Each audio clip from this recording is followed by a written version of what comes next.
Muy buenas tardes a todos ustedes. La Universidad Nacional Autónoma de México y la Coordinación de Humanidades, a través del Programa Universitario de Estudios sobre la Ciudad, tienen el gusto de presentar a ustedes el Seminario Permanente de los Centros Históricos de la Ciudad de México, el cual, desde sus inicios, ha contado con la presencia de destacados investigadores de la UNAM y especialistas de otras instituciones nacionales y extranjeras, quienes han expresado sus opiniones en torno a la conformación histórica de los espacios, procesos socioculturales y ambientales de las ciudades y sus centros históricos.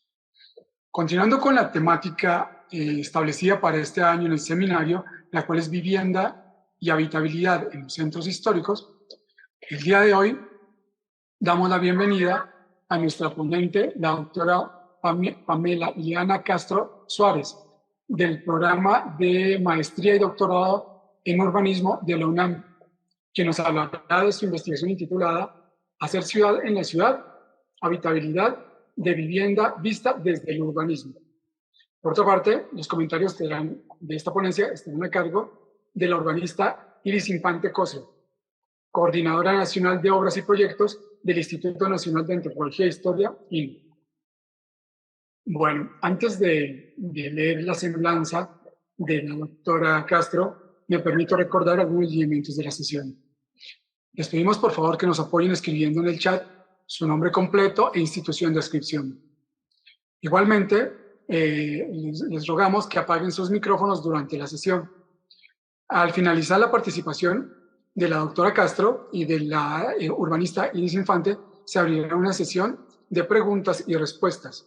En este espacio de preguntas se destinarán algunos minutos para los cuales les pedimos que sus preguntas sean muy cortas, esperen su turno para hablar y respeten a los demás participantes.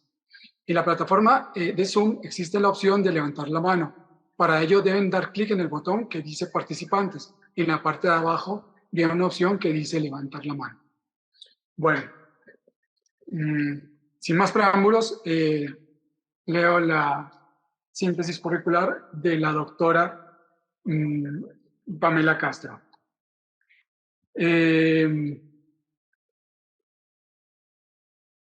La doctora Pamela Ileana Castro Suárez es urbanista y maestra en urbanismo con especialidad en desarrollo inmobiliario por la UNAM.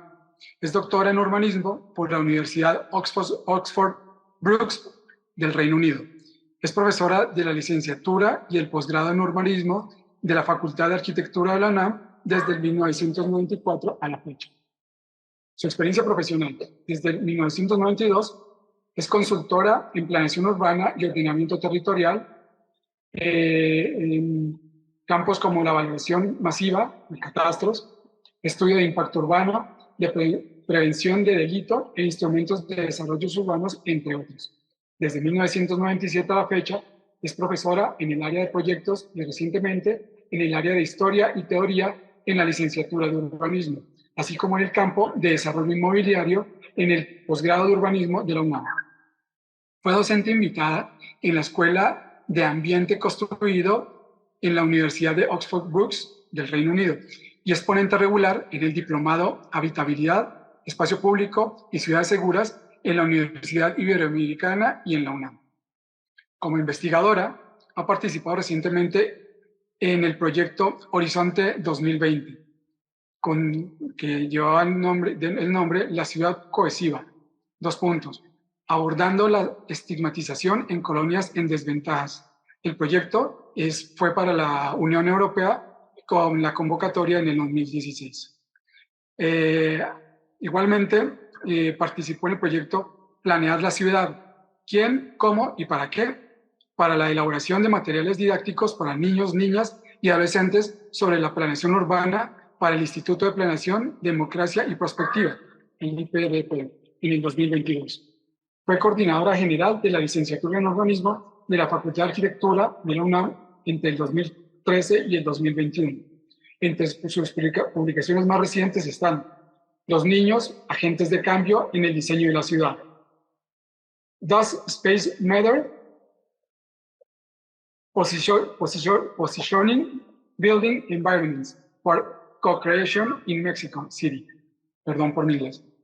Reto didáctico en confinamiento: morfología urbana y vulnerabilidad socioespacial y metodologías de co-creación. Actualmente se encuentra realizando el plan maestro para el subcentro urbano de San Luis Río Colorado, para el Instituto del Suelo Sustentable de la SEDATU. Bueno, mil gracias y le paso la palabra a la doctora Pamela Castro. Muchas gracias, maestro Caitilla, y muchas gracias a todo el PUEC. Agradezco la invitación y la oportunidad de platicar pues un poco de lo que a mí me encanta hacer. Bueno, pues ya sin más preámbulo, arranquémonos. Es un poco así como lo que vamos a ver.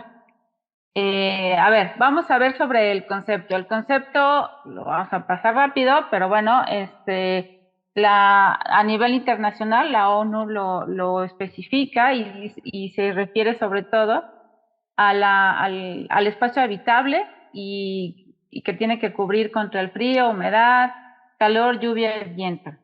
A nivel nacional, bueno, y dentro de estos 7 elementos, pues el cuarto es el que le ocupa específicamente la habitabilidad.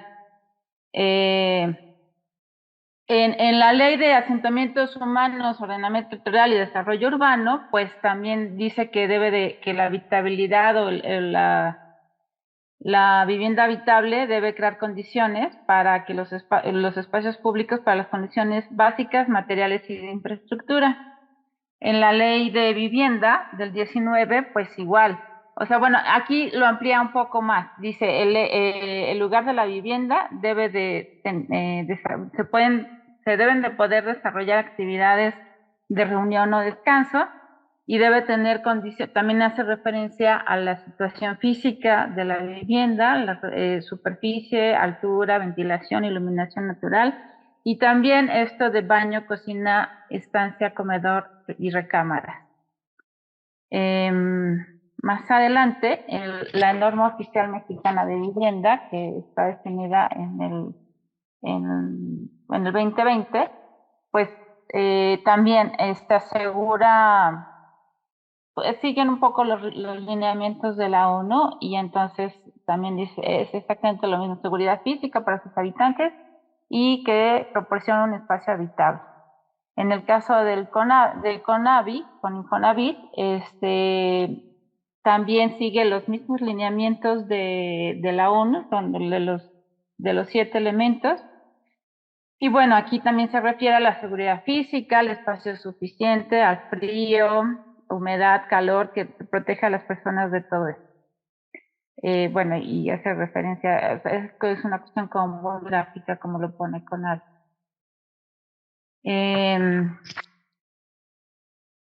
Ahí se tarda un poquito en pasar.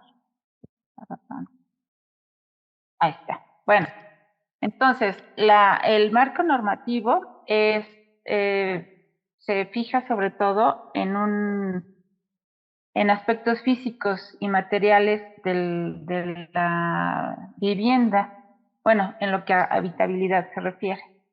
Aunque hay otros autores que mencionan que los aspectos pueden ser físicos, pueden ser sociales, psicológicos o ambientales, como lo dicen Esther Maya y Jorge Cervantes. En otros autores podríamos aumentarle también los legales, como sobre todo hace mucho énfasis en términos de la tenencia de la vivienda. También otros hablan sobre los físicos materiales que son como una herencia del aspecto modernista o del movimiento modernista.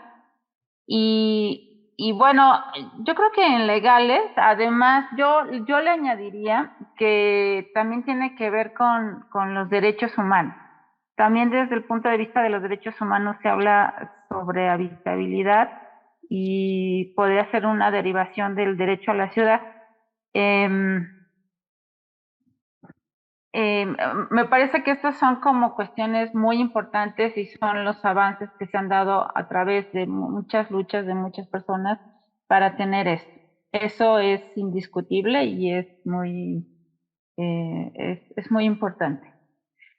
Sin embargo, pues no dejamos, bueno, también hablan sobre la habitabilidad interna y la habitabilidad externa, por ejemplo, autores como Licio Sicardi, en el que la habitabilidad interna pues se refiere sobre todo a la vivienda y la externa pues sí se habla más afuera de la vivienda sobre, pero hacen mucho énfasis sobre todo sobre servicios públicos, agua, drenaje, luz, pues sí, digo, todo eso lo tenemos, bueno, y más, ¿no?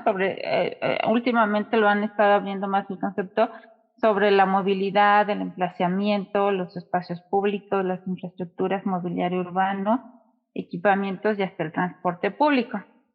Sin embargo, o sea, eso está bien y ya nos da pauta para más, pero de todas maneras está pendiente el cómo, ¿no?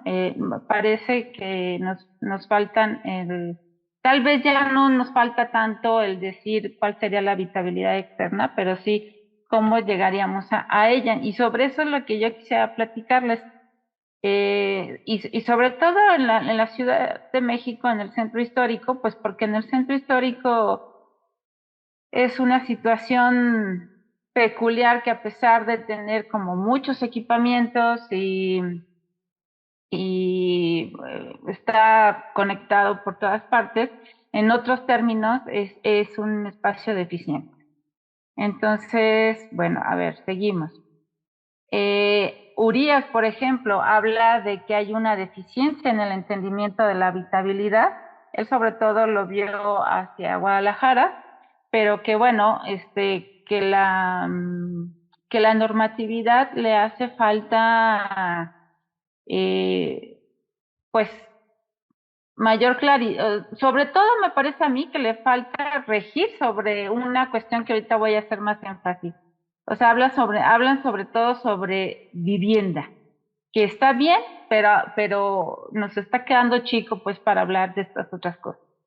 Entonces, bueno, es necesario tener un concepto más amplio y no quedarnos solamente en la vivienda.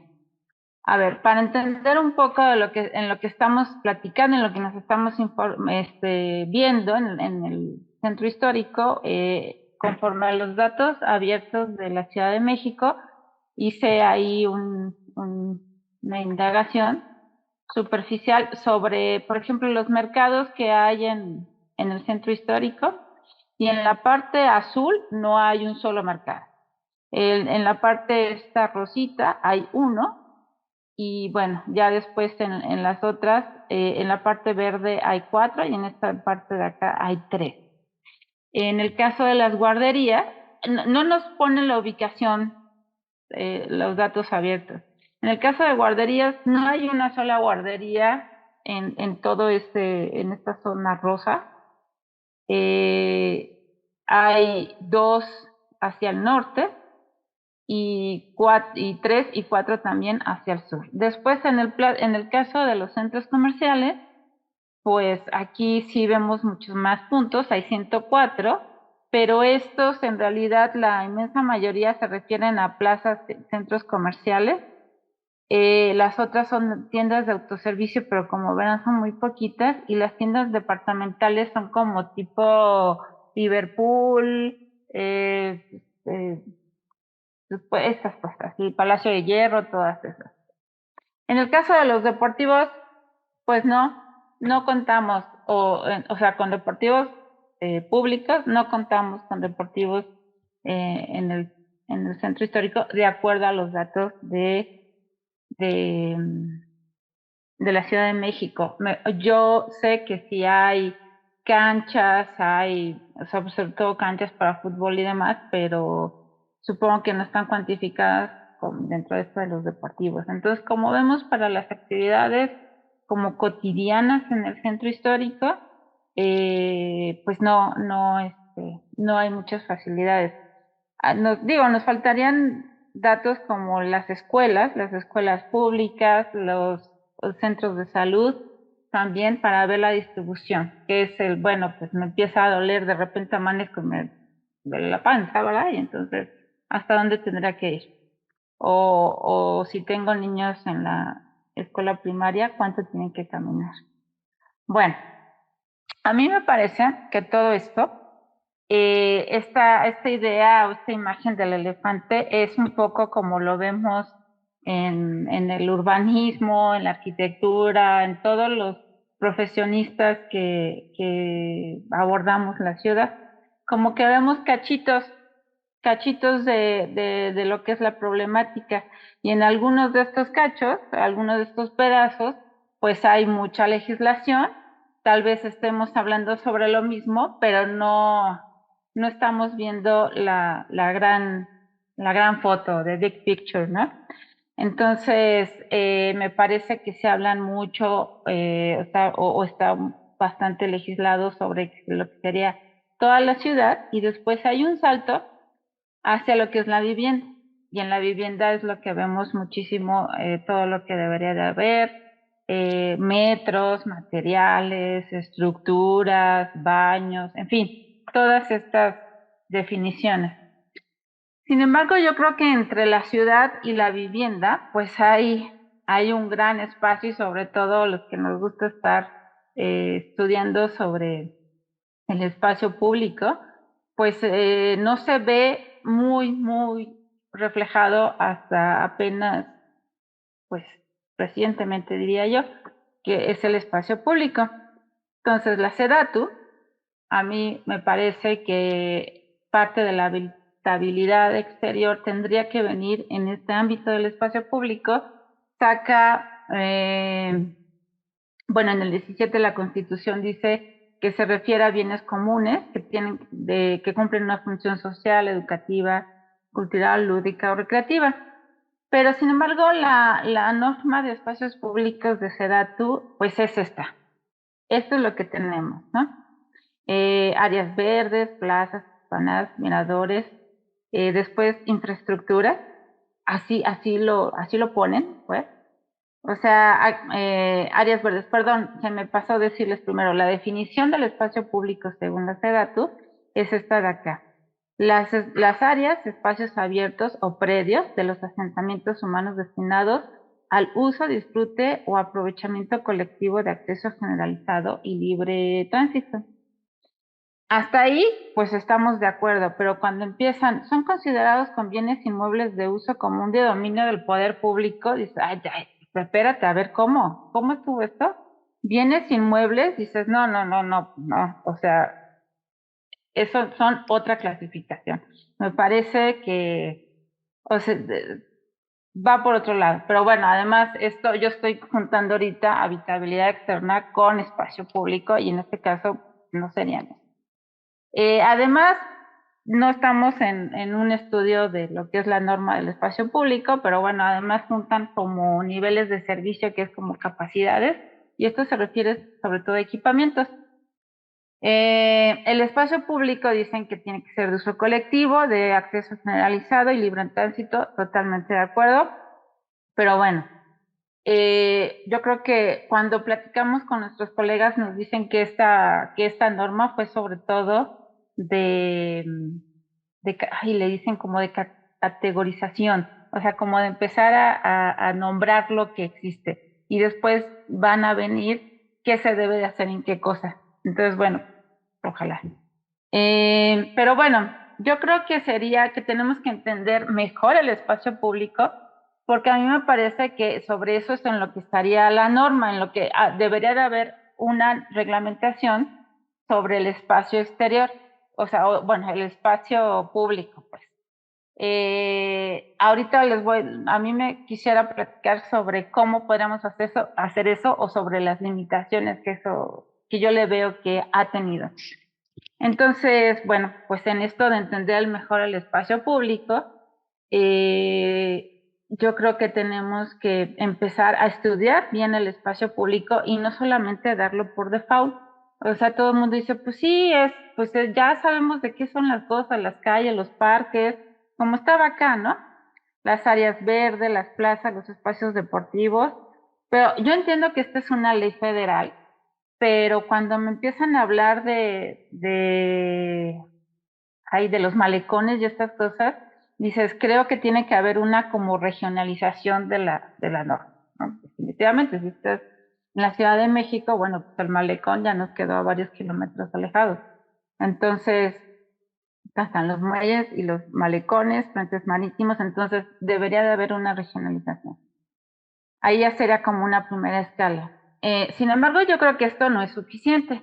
A mí me parece que el espacio público efectivamente está, pues no voy a decir mal entendido, simplemente no está entendido. O sea, se habla mucho de él, pero de repente muchas cosas se dan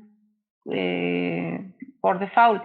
Y si no me creen, ahora sí que no tienen por qué creerme nada, pero cuando estuvimos en el confinamiento teníamos más o menos eh, logrado un techo donde estar, porque no estábamos en la calle. Y más o menos, lo que no teníamos era privacidad, se sintió mucho el hacinamiento, pero bueno, estábamos encerrados más o menos con agua, más o menos con luz, y de todas maneras todos sentimos que nos hacía falta cosas, ¿no? Entonces, de esta sensación de faltar las cosas es de la que yo estoy hablando. O sea, la, la habitabilidad sería, el concepto de habitabilidad debería de estar pensado hacia las personas y lo que las personas necesitan, no lo que deberían de cumplir solamente las viviendas. Entonces, si lo vemos así, es que empieza a faltar este otro pedazo. Bueno, pues entonces, como para dar unas ideas,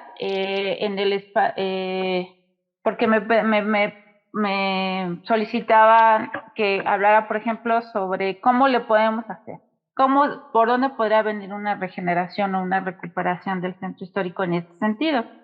Entonces, bueno, por ejemplo, Matthew Carmona, en Londres, que es profesor de la University College London, hizo un estudio en el 2015 de 130 espacios públicos para hacer una tipificación o tratar de agruparlos de cierta manera. Entonces, bueno, habla sobre agrupa por su forma, por su función y por los derechos y las responsabilidades que tienen los espacios. Entonces ahí ya empezamos a encontrar diferencias y como para qué sirven, y además morfológicamente también son muy diferentes. A mí me parece que estas dos cosas más o menos se tratan en las normas de aquí, pero por su forma no está tratado. O sea, y luego esto de por su forma acaba siempre tratándose en un ámbito que se les dedica sobre todo a los arquitectos. Ahorita voy a andar un poquito sobre, o sea, la forma, pues son los arquitectos y se acabó. Bueno, entonces, en este de entender el espacio, pues de esto estoy hablando, pues, ¿no? De lo que está afuera de las casas, de los, este es un CAO en el Centro de Artes y Oficios en Tlalpan, el cómo entendemos la ciudad, estos espacios indefinidos que dices, ay, ya no sé si es calle o si es donde empieza el parque o es el tiradero de basura o dónde estamos, ¿no? O sea, de estas cosas. Bueno, entonces tendríamos que pensar qué función tienen los espacios públicos. Y sí, un poco aquí lo puse. Esta imagen quería darla como para platicar o ver sobre que ahorita actualmente por generalizar de alguna manera, cierto, no es totalmente cierto, los urbanistas se dedican hacia la planeación de la ciudad, los arquitectos hacia la planeación de la ciudad y hacia las formas de ella. Pero me parece que este ámbito de trabajo entre lo que decía, por ejemplo, la ciudad y las casas, o el ambiente construido, ahí debería de estar dominado por diseñadores urbanos. Y en la especialización o el estudio de diseño urbano en México no existe. Algunas carreras lo tocan en México, no en la Ciudad de México, pero en otras universidades lo tocan de manera tangencial, pero de todas maneras no existe, o sea, no preparamos diseñadores urbanos, porque creemos que con el ámbito, sobre todo de los arquitectos, lo manejan, en el ámbito de los urbanistas está mucho menos desarrollado, pero sin embargo me parece que todavía hay mucho espacio para mejorar y para desarrollar normatividades aquí. En el caso, por ejemplo, de la Escuela de Diseño Urbano del Reino Unido, pues está cumpliendo 50 años en este 2023 de que se creó el Centro Adjunto de Diseño Urbano. Y fue gracias a una reflexión de decir, bueno, la verdad es que nuestro país y nuestras ciudades necesitan ser mejores, tener mayor calidad ambiental, y creo que se necesitan unos profesionistas que aborden como objeto de estudio principal esto, no como como una cosa colateral o parte de otra cosa. Bueno, pues entonces, ¿cómo haríamos esto o cómo lo hemos estado haciendo? Hemos tenido un gran boom en México, no sé, digamos como desde hace unos 5, 10 años del placemaking. Entonces sale la organización civil por acá, sale la otra por allá, sale una guía por allá, sale otra guía por acá. ¿Y quién hace esto? Principalmente yo siempre he visto, porque sí tengo pues, o sea, soy diseñadora, yo sí soy diseñadora urbana, sí tengo la curiosidad de ver quiénes son los que manejan estas cosas, y por lo general son arquitectos los que se dedican al placemaking, porque en México, porque son los que tienen mayor entendimiento de las formas.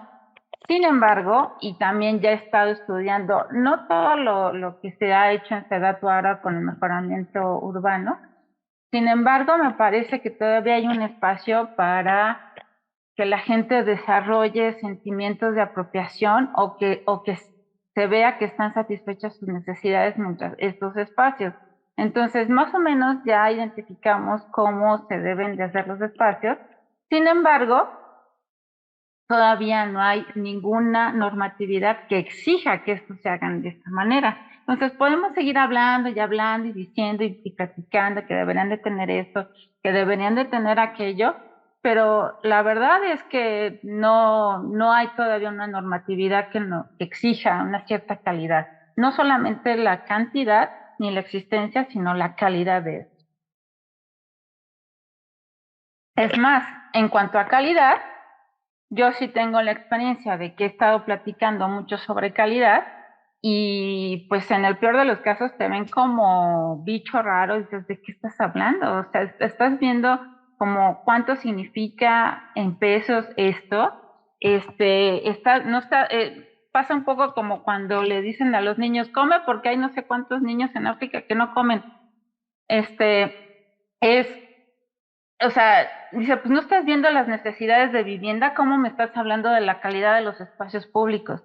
Creo que necesitamos de todo. Necesitamos que se satisfaga la demanda de vivienda y necesitamos que se hagan lugares, espacios públicos con calidad. Necesitamos todo y no tenemos todo en México. Creo que todavía tenemos mucho por recorrer.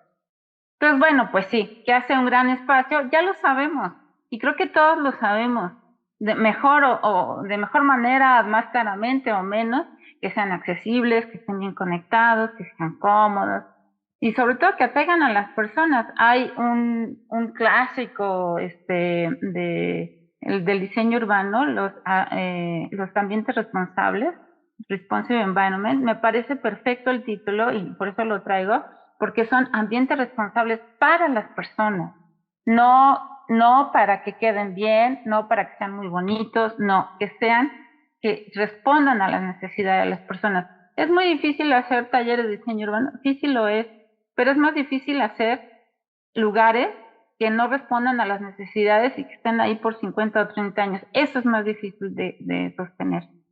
Entonces, bueno, para que esto, les voy a hablar ahorita, sobre todo, o sea, tengo todo un pedazo que si me da tiempo lo veo, pero sobre todo, o sea, de cómo pueden ser mejores los espacios.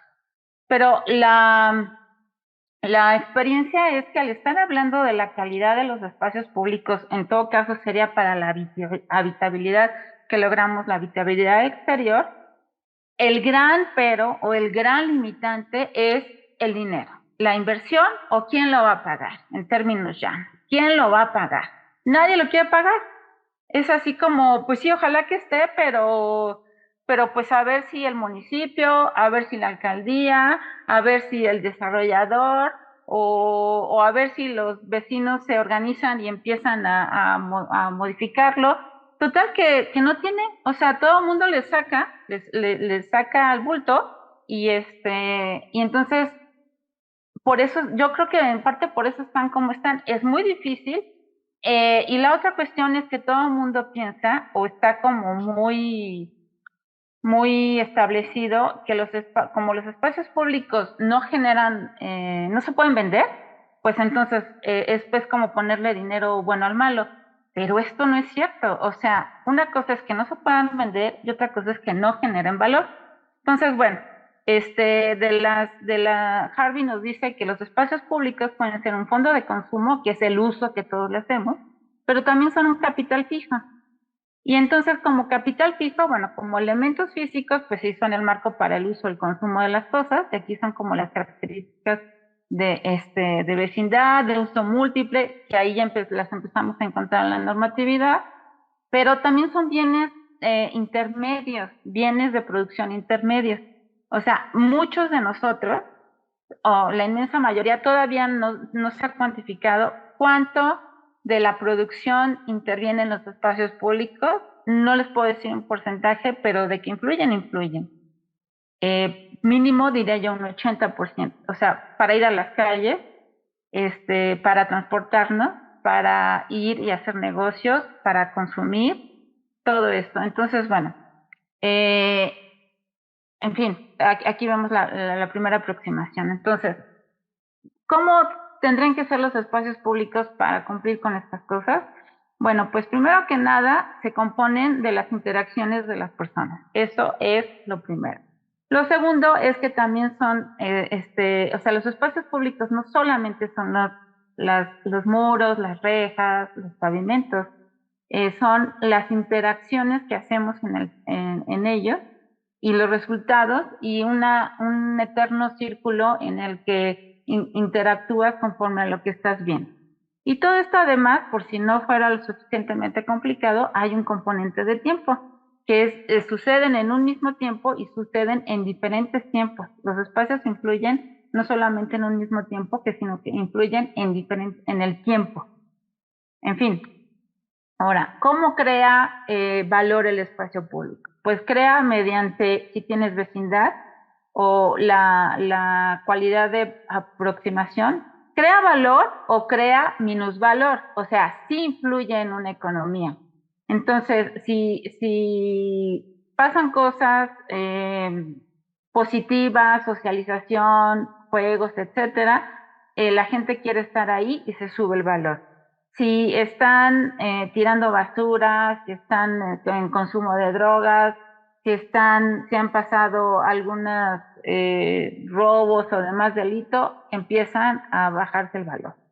También tiene que ser un uso múltiple, porque si nada más es para unos sí y para otros no, ya no fue público, ya no tiene la característica de concurrencia múltiple y entonces se baja el valor. Atenuación por la distancia, esto sí, esta es una característica del espacio público y lo tenemos que entender. Los pesos que le vamos a poner a un espacio, a un parque, a una calle, pues van a tener una cierta influencia. No van a redituar en el PIB de toda la ciudad, no lo van a hacer, pero van a aumentar la calidad ambiental de ese espacio. Y bueno, luego por acá, o sea, tienen un valor de uso y después en el valor de cambio, pues sirven para los productores, los clientes y los productores de bienes. También son contenedores de las fábricas, de las unidades económicas. O sea, si tú le preguntas a cualquier comerciante sobre qué es lo que necesita, no de los centros comerciales, pero otros te van a decir accesibilidad y necesito gente en la calle para que entre a mi negocio. ¿Y cómo vamos a tener gente en la calle? Pues es donde ya podemos intervenir. Bueno, y son lugares de intercambio y atracción de información que puede redundar en más valor. Entonces la discusión, pues no nada más, o sea, tenemos que trascender la idea de que el espacio público para lograr una habitabilidad no solamente es un producto, sino que es un proceso y es un proceso continuo. Y entonces ahí es donde entran muchas más profesiones para abordar esta complejidad del espacio público para lograr espacios públicos de calidad que apunten hacia la habitabilidad externa de los vecindarios de las colonias. Aquí, pues bueno, un poco por estar hablando de la agencia, cómo se arman los actores que intervienen. Están, pues sí, los propietarios, las autoridades, los diseñadores, los habitantes, los administradores, los usuarios, cualquiera que se haya afrontado a la gestión del desarrollo urbano, pues obviamente están hablando, saben de lo que estoy hablando. Y en el caso de los espacios públicos, podemos aumentar una gruesa capa más al ver cómo la gente quiere sus espacios. Es algo complejo de definir y de mantener. Esto de acá, o sea, los espacios públicos, por eso no solamente son producto, no nada más es diseñarlos y ya tenemos. O sea, además de que los arquitectos mexicanos son buenísimos, producen buenísima calidad de espacios públicos, pero además de eso, entran en un consumo en la ciudad, y entran en un uso y en una administración. Y para eso tenemos que tener normas y tenemos que tener control sobre lo que está pasando. Bueno, entonces, ¿por qué enfocarse en el espacio público como un bien, en un bien productivo? Pues porque, o sea, se tiene que tener un mecanismo financiero, además de que son unos mecanismos de equidad muy importantes. En la política se ha cambiado, por ejemplo, el Partido Laborista en Reino Unido, pues cambió la política hacia hacer espacios públicos por esta cuestión de la reproductividad de los beneficios. En cuanto al espacio, Colombia lo tomó, Brasil, varios países lo han tomado, aquí lo empiezan a tomar, pero la atenuación por la distancia es algo en lo que todavía no hemos reparado mucho. Pero bueno, me voy a seguir porque si no se nos va el tiempo. Entonces, bueno, aquí yo empecé a indagar sobre algunas cuestiones de cómo podríamos lograr estas cosas muy tangibles de entender los impactos o los efectos económicos con la manipulación o con la transformación de los espacios. Porque por lo general no sea, o con la calidad, pues. O sea, ¿cómo podemos lograr calidad para que haya pues no solo habitabilidad, sino que haya rendimientos, pues? Entonces, bueno, pues con todas estas características o muchas más, acceso a vistas, árboles, espacios verdes, la caminabilidad de la que ahora se habla, la apariencia con la que están los espacios, continuidad de las fachadas, que no hayan estos espacios abiertos y luego espacios llenos, espacios abiertos. Aquí en México es mucho más difícil, pero si nos vamos a ciudades como Ciudad Juárez u otras ciudades en donde hay muchos vacíos urbanos, esto es un tema, pues, ¿no? Obviamente sí, menor uso del automóvil en algunos sitios, pero en otros pues siempre tenemos que tenerlo. Algo que casi no está desarrollado en urbanismo, diseño urbano, planeación y todo este pedazo, son las huellas de carbono, o sea, tenemos que asegurarnos de eso. Y bueno, muchas de estas cosas más, o sea, otro tipo de cosas, el carácter de barrio, luego hacemos las colonias, las hacemos muy grandes y no hay como contenedores. Nos hace falta también que ya no es de este asunto, pero nos hace falta una planeación de barrio más chica y no nada más la de los planes por alcaldía. Me parece que esas acaban siendo muy grandes. Es parte de estos no, de estos instrumentos de desarrollo urbano que todavía dejan como mucho espacio, pues ahí como en el limbo, pues. Bueno, entonces, hablando o haciendo el punto de que necesitamos ir más allá de solamente la calidad, los elementos urbanos, pues bueno, este otro pedazo que les quería decir es el cómo se pueden hacer las cosas. O sea, esto es lo tradicional de lo que podemos hablar. Bueno, pues Arup nos menciona, nos menciona sobre todo, esto de, o sea, yo les quiero traer que sobre todo, al estar hablando de la calidad del espacio público o de una habitabilidad, si pensamos en que las ciudades deben ser buenas para niños, van a ser buenas para todo el mundo. Porque los niños, precisamente por su condición, de repente necesitan más apoyos de la ciudad, no más apoyos de los adultos. O sea, por supuesto que sí, pero más apoyos de la ciudad, establecidos como estos espacios responsables con todas las personas, con todos los sectores de la población. Entonces, bueno, aquí es una publicación de ARUP sobre los diseños para las niñeces. Pues algunas cosas ya las empezamos a hacer, pero las empezamos a hacer así, efectivamente, como acupuntura urbana, y deberían de ser como más generalizadas, ¿no? Espacios intergeneracionales y además, bueno, todo esto que están viendo aquí, los círculos, en realidad nos está hablando de otra sociedad, o sea, otra sociedad que en México creo que ahorita no la tenemos, o sea, espacios intergeneracionales, creo que cada vez se están perdiendo más, los adultos mayores bailan danzar por un lado, los adolescentes en el skate park por otro lado, los niños en realidad pues casi ya no utilizan los espacios públicos y después de la pandemia, bueno, es la crisis de cómo regresar los niños a las calles. Las medidas de tránsito, esas sí las vemos, están muy preocupados nuestros colegas de movilidad por ver el tránsito, cómo apaciguar el tránsito, todo esto que es importante, pero no es lo único. Mapeos vecinales, los mapeos vecinales en realidad sirven para que la gente reconozca los espacios, desarrolle sentimientos de arraigo y de identidad y que salga a los espacios públicos. Jardines comunitarios, sí, efectivamente, te tienes que hablar primero con el vecino antes de estar plantando el jitomate, definitivo. Pero todo es necesario.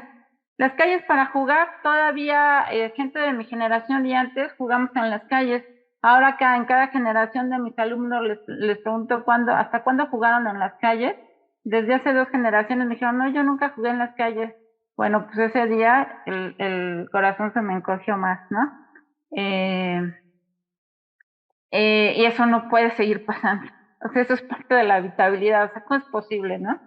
Espacios jugables, sentido de propiedad, espacios culturales. Ah, bueno, esta es una recomendación que me llamó la atención, pero un poco para generalizarlo, sitios de construcción que sirvan como elementos educacionales. En realidad lo podríamos decir como para cualquier sitio que pone sus bardas y que no quieren que nos adentremos a ellos. Claro que hay unos temas de protección civil, pero podrían ser más transparentes. Y entre cuando más nos hablemos unos con nosotros y vemos unos con los otros, nos podremos hablar después más unos con los otros, pero si ponemos bardas por todos lados, aquí no entras, aquí no puedes pasar, aquí no ves, pues es la sociedad que tenemos, ¿no? Ay, se me va ahorita el nombre. Un maestro chileno habló alguna vez sobre las bardas y cómo han crecido las bardas y cómo se han masificado, pero de esta del macizo, como antes eran transparentes y con bardas y con rejitas y con barandas, y ahora se han puesto ladrillos y han subido en la altura. Y esos son reflejos de las sociedades. Bueno, espacios naturales, obviamente las áreas verdes, pero yo creo que este es muy importante, espacios multiusos comunitarios. Y obviamente todas las inversiones que se necesitan hacer para esto. Porque si no, la siguiente pregunta o la pregunta detrás de esto, bueno, ¿y quién va a pagar todo eso? Lo que les dije hace rato, ¿no? Bueno, y esto pues ya son las estrategias de aplicación. Las estrategias que desde el diseño urbano, pues lo sabemos, lo podemos hacer. Hay algunas que se han visto, que salimos a 2 cuadras de nuestra casa y están. A partir del confinamiento y de la apertura de los restaurantes se vio muchísimo más. La peatonalización, los volardos, los elementos de mobiliario urbano, pero creo que se pueden hacer más cosas. Por ejemplo, este es un ejemplo de una gran calle en La Habana en 2019. Cerraron no solamente para los ciclistas, no solamente para los ciclistas, para el resto, y eso que soy ciclista, para el resto de las personas que caminan y del resto de las personas de menor edad que también pueden utilizar los espacios, también deberían de utilizarlos para manifestaciones culturales y no estar pensando que los adolescentes tienen una capa de malignidad y que se les va a quitar cuando cumplan, no sé, 20, 25 años, no lo sé. Pues estos soluciones que se empiezan a ver, pero que todavía cuestan mucho trabajo, que no sean las planchas de estacionamiento, sino que sean planchas o sea, que sean espacios de socialización. Por ejemplo, alumbrados públicos es algo en lo que es otro tema. Esto es parte de la habitabilidad, pega en la seguridad, pega o bueno, toca en espacios seguros para mujeres y niñas, todas estas cosas. Este es un ejemplo de cómo se podría lograr iluminación sin contratos para que pongan alumbrado público, porque ese es otro gran tema, es no, espérate. Es más, de hecho, este proyecto fue frenado porque cómo se iban a proveer lámparas en el Pedregal de Santo Domingo si ya había otras maneras administrativas de proveer iluminación. Hasta ahí lo dejo. Obviamente apropiación del espacio, pues todo esto que ya hemos visto, pero ya es, por lo menos para México, la Ciudad de México es normal. Pero deberíamos de pensar en estas otras cosas, adaptabilidades de los espacios. Y además de que unas cosas no se necesitan mucha inversión. Hay otra AC que hace intervenciones para niños, bueno, con las que además tengo cierto contacto, que pues se pueden hacer cosas.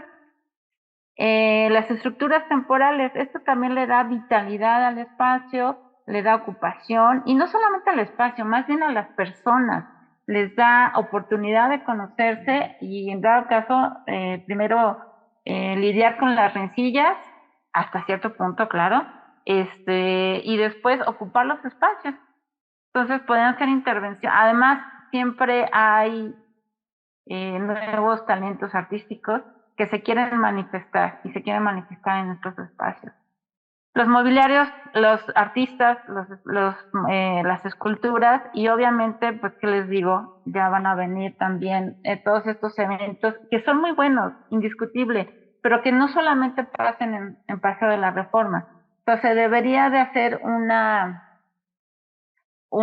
localización en términos de la localidad o de las colonias para que estas cosas sucedan más, para volvernos a volvernos a apropiar, porque yo me acuerdo de generaciones anteriores a mí, pues la mitad de lo que platican o de lo que platicaban eran sobre espacios públicos. O sea, obviamente nadie te lo decía, pero era sobre espacios públicos. Y ahora no, ahora pues todo lo hacemos en redes sociales, en bla, bla, bla, todas estas cosas. Bueno, hasta aquí lo dejo, y mejor abrimos la discusión es el turno de la maestra Infante. Muchísimas gracias. Muchas gracias, doctora.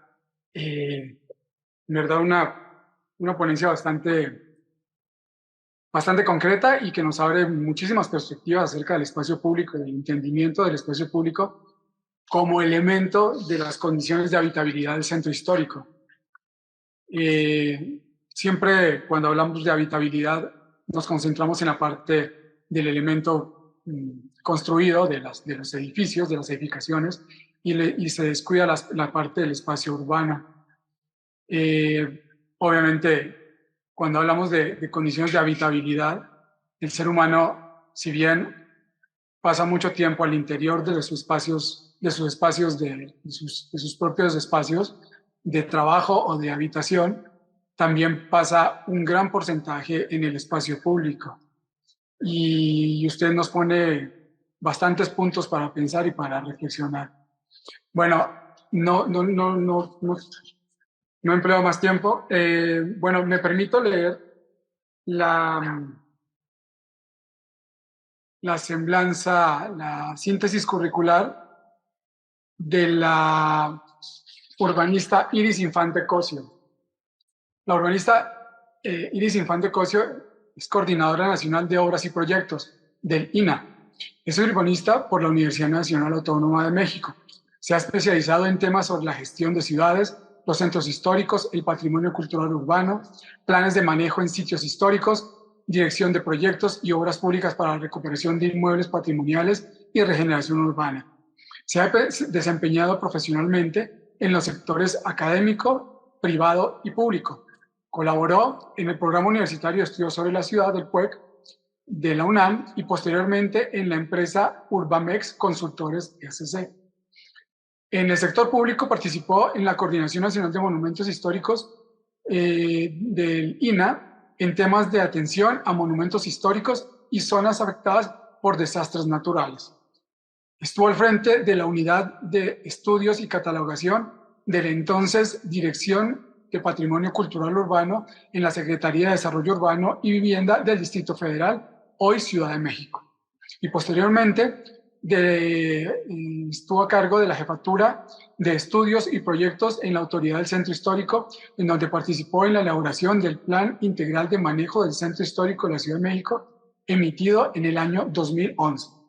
Posteriormente, fue directora de Desarrollo Inmobiliario en el Fideicomiso del Centro Histórico de la Ciudad de México, desde donde dirigió la ejecución de obras y proyectos de rehabilitación y restauración de inmuebles y espacios públicos. Actualmente es coordinadora nacional de obras y proyectos en el Instituto Nacional de Antropología e Historia, INA. Bueno, pues le doy la palabra a los comentarios de la urbanista Infante. Gracias. Muchas gracias, Álvaro Valpilla. Muchas gracias a la doctora Pamela Castro. Muchas felicidades por la ponencia. Muy interesante. Agradezco también la invitación del PUEC. Y bueno, pues intentaré hacer algunos comentarios respecto de la presentación que ya Pamela nos hizo en todo este marco conceptual, teórico y luego su aplicación en buenas prácticas y en, digamos, en conceptos ya muy precisos sobre cómo intervenir el espacio público, partiendo un poco del concepto de habitabilidad en lo que yo llamaría intramuros y extramuros. Y luego un poco trataré de llevarlo un poco más al centro histórico de la Ciudad de México, dado que mi experiencia es sobre todo en este espacio urbano, en este espacio emblemático de la ciudad del país, y trataré de ir dando estos enfoques, ¿no?, a la plática que ya Pamela dio, y tratando de aterrizar sobre algunas cuestiones que se han realizado en el centro histórico, que yo invito, por supuesto, a todos los asistentes a este evento a conocerlos, a estudiarlos y aportar todos sus conocimientos, todo su interés para que este espacio sea todavía más agradable para todos los visitantes, para todos los habitantes y en general para los usuarios. Bien, decía yo que Pamela ha sido muy amplia en la explicación de lo que la habitabilidad puede significar en términos de la vivienda como la unidad básica de habitación. Yo lo extendería un poco más allá, no solo la vivienda, creo que la habitabilidad tendría que estar también en aquellos espacios en donde uno permanece mucho tiempo. Por ejemplo, en mi caso, les puedo decir que nunca viví en el centro histórico, a pesar de que he estado vinculada a él en temas profesionales más de 25 años, ¿no? Sin embargo, nunca viví en el centro histórico, nunca pernocté en el centro histórico, pero lo vivía de una manera muy intensa. Entonces, creo que todos en nuestros ámbitos de actividad profesional, académica, comercial, por ejemplo, quienes comercian solamente en el centro histórico, pues deben de buscar también estas condiciones de habitabilidad y en el diseño de los espacios, tanto públicos como y espacios abiertos como los espacios construidos, tendríamos que pensar en todos ellos, todo este aglomerado de usuarios que tienen además una concepción seguramente de lo que es habitable muy diferente. Y en el centro histórico creo que una de las condiciones básicas a tomar en cuenta es que la población del centro histórico es sumamente diversa. Es decir, saben, y no ahondaré mucho en los antecedentes de este sitio, ya seguramente en algunas sesiones de este mismo seminario se ha hablado pues del despoblamiento que sufrió, ¿no? Y por lo tanto, pues su propia antigüedad está muy vinculada a que buena parte de la población que aún vive en el centro histórico pues son estas familias que llevan generaciones, ¿no?, estando en este sitio, y muchos de ellos pues son una población francamente avejentada, ¿no?, que a veces pues su condición o sus aspiraciones de habitabilidad serán sumamente diferentes a las de pues los grupos de comunidades más jóvenes que buscan, que tienen un empleo distinto, que probablemente trabajan en casa, que no tienen que salir, ¿no?, de sus sitios de donde duermen, o probablemente tienen una actividad, necesitan una mayor conectividad, ¿no? En fin, me parece que el concepto de habitabilidad pues pasa por todos estos matices, ¿no?, en donde habría que entender cuáles son estos aspectos aspiracionales y cuáles son los aspectos que podríamos llamar pues generales, ¿no?, básicos, que tendría que ofrecer la ciudad, que tendrían que ofrecer los espacios construidos y espacios construidos abiertos. Creo que también es muy importante entender que hay un fuerte componente en las comunidades muy arraigadas, y en algunas zonas del centro histórico sucede, que son estas costumbres, ¿no?, estas tradiciones que a veces también se ven trastocadas no solo por las nuevas intervenciones urbanas que se realizan, por la llegada o la sustitución de población, sino también por la propia dinámica del centro histórico. Y aquí quiero detenerme un poquito cuando hablamos del centro histórico y de por qué, bien decía Pamela, es un sitio peculiar. Y es un sitio peculiar porque, a diferencia de otras centralidades que tiene esta misma ciudad o que pueden tener otras ciudades, el centro histórico de la Ciudad de México tiene un alcance, pues yo diría nacional e incluso internacional. Y no exagero. Es decir, muchos de quienes hemos vivido una buena parte de nuestras actividades en esta zona, pues nos percatamos, ¿no?, de que ofrece una serie de servicios que rebasan cualquier escala imaginable para un centro de ciudad. Y lo digo así porque no sucede, por ejemplo, en otros centros históricos de países pues, latinoamericanos, que podrían ser nuestra referencia más inmediata.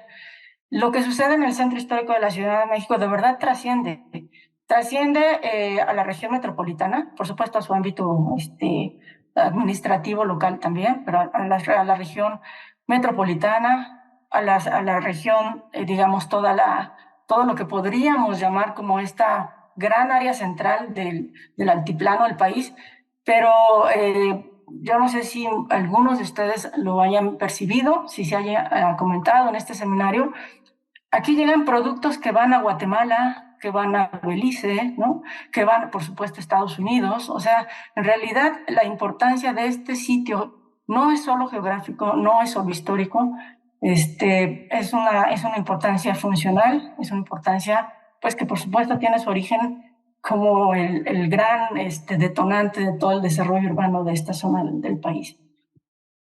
Y lo digo así porque cuando diseñamos los espacios públicos del centro histórico hay que pensar con esta condición, que no va a ser de ninguna manera similar a cualquier otro centro histórico, a cualquier otro entorno histórico o patrimonial de la ciudad, mucho menos con un entorno contemporáneo. De ahí que cuando hablamos de estos componentes del diseño, por ejemplo, en los espacios públicos, pues tenemos que pensar que son espacios que tienen que funcionar con una actividad específica durante el día y una actividad específica durante la noche, por ejemplo, ¿no?, que necesitamos tener condiciones muy puntuales, como pueden ser los radios de giro, el amoblamiento urbano, la vegetación, el alumbrado público permanente, la vigilancia permanente, en fin, una serie de componentes que probablemente no buscaríamos con tanto detalle en otra zona, pero que aquí realmente toman un énfasis muy importante. Yo voy a tratar de ir como repasando un poco, ¿no?, la ponencia de Pamela, que me parece que nos da como las pautas para poder profundizar en algunos temas y orientarlos, tratar de aterrizarlos, como ya les digo, al centro histórico, hablar un poco de los servicios. Efectivamente, un espacio habitable tiene que tener cercanía o al menos proximidad con estos servicios básicos que la gente requiere para su vida cotidiana, servicios de abasto, por supuesto, servicios médicos, educativos, culturales, servicios administrativos. Y ahí podría yo un poco, digamos, no estar de acuerdo con los datos abiertos, y creo que ahí pues, es una tarea que el gobierno de la Ciudad de México tiene que hacer, ¿no? Tiene que mejorar esta información para todo el mundo, tiene que ser fácilmente consultable. Recordemos que el centro histórico de la Ciudad de México fue hasta finales del siglo XVIII, principios del XIX, toda la Ciudad de México. Allí estaba todo. todos los servicios que requería esta ciudad se encontraban aquí. Por supuesto, la pérdida de más de la mitad de su población en el siglo XX, pues dejó una gran cantidad de equipamientos y de servicios francamente subutilizados.